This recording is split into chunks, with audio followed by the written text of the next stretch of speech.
Hello, everybody. My name is Andy Sandlin. I'm here again with Read the Bible, Change Your Life. Today is Friday, November 8th, 2019, and this is episode 47 of Read the Bible, Change Your Life, where I'm just here to encourage you to read the Bible, let it change your life. I'm also here to encourage you to do the 40-day mental cleanse. That's 40 days, no radio, no TV, no news, and all you're doing is, spending your time reading the Bible, praying, meditating on the Word, and letting it change your life.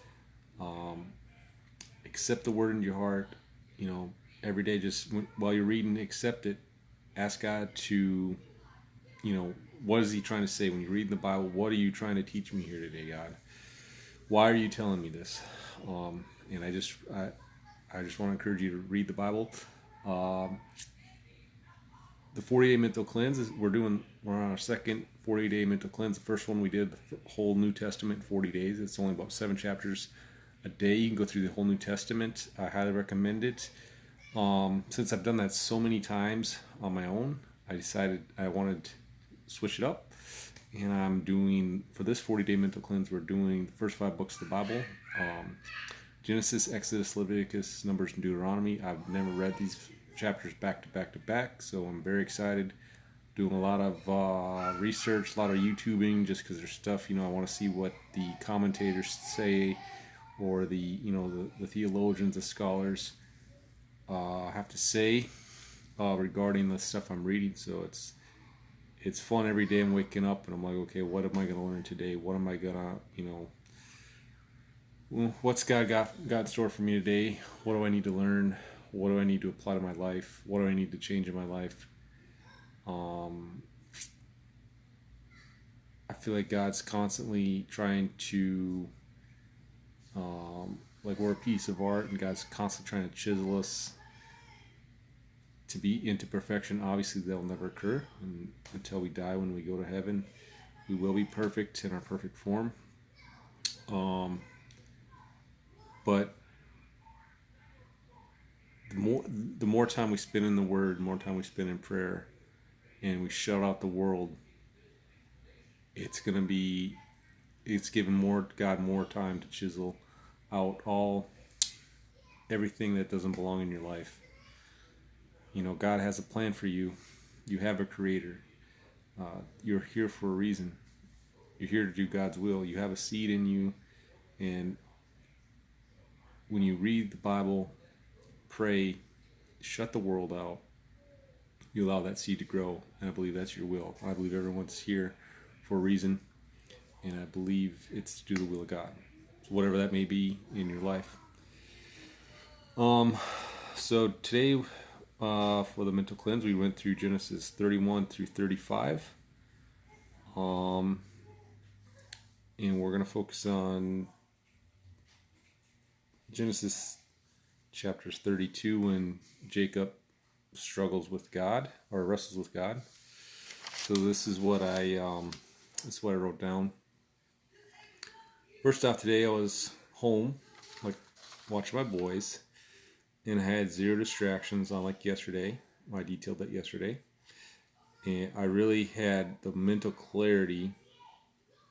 It was great for reading today, and it just reinforces, the 40-day mental cleanse.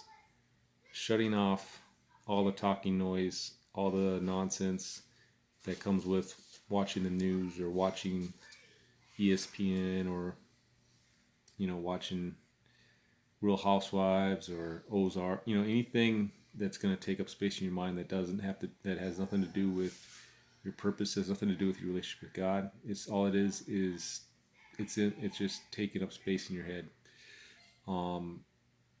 It's getting in between you. It's a barrier between you and God. Do I think that watching TV or the news is a sin? I don't believe it is, but I don't believe that it's worth your time either.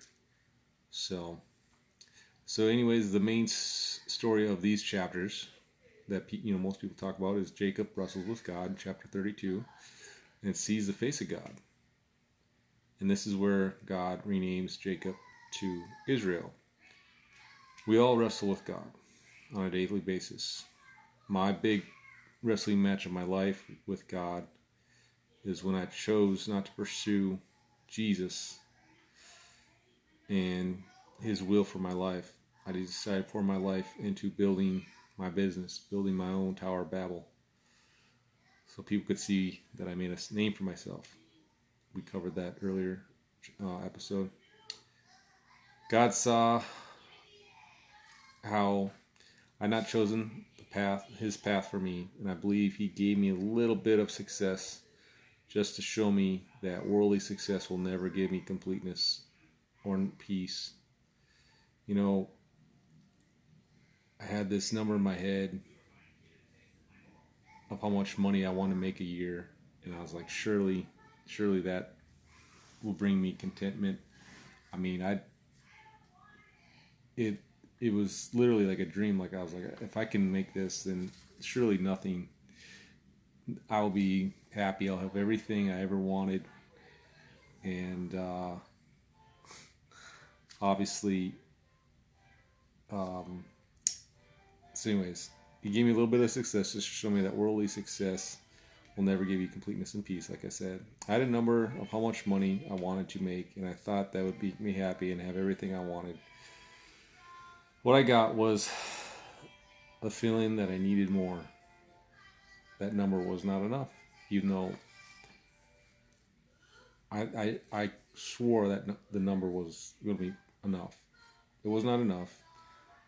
And I had no peace in my life because I knew that everything could be taken away very easily. So don't choose worldly possessions. Don't choose worldly wealth as your number one goal. You know, it says, seek ye first the kingdom of God, and everything else will be handed on to you. And because what happens is, once you just choose to say, wake up and today I'm going to chase Jesus, and I'm kicking out these worldly things out of my life, is everything else stops mattering. Nothing else stops mattering. Everything else stops mattering. You just don't care. You don't care about that new clothes. You don't care about, having the newest phone. You don't care about having I'm not saying bad, obviously having nice things is not wrong. But when that's your main objective, that is wrong. And what I found is, the more I pursue Jesus, that all that stuff just goes to the wayside. And I'm having way more peace than I've ever had in my life. I have way more contentment than I've ever had in my life. And it's for anybody. I'm nobody special. I'm a sinner, but I pursuing Jesus, and with that pursuit, it brings so much peace into my life and so much contentment that that's why I'm doing these episodes, because if it happened to me, it can happen to you. So anyways, let's just go ahead and wrap this up for today, Friday. Hope everyone had a good week. I had a real good week, so I'm very, very happy with this week. Just work a little bit tomorrow morning, so it'll be a nice weekend with the family. So I'm looking forward to that. Anyways, just remember, you have a creator. You have a purpose, and there's a reason you're here, and you are loved. All right? So please take some time tonight, read the Bible, change your life. See you tomorrow.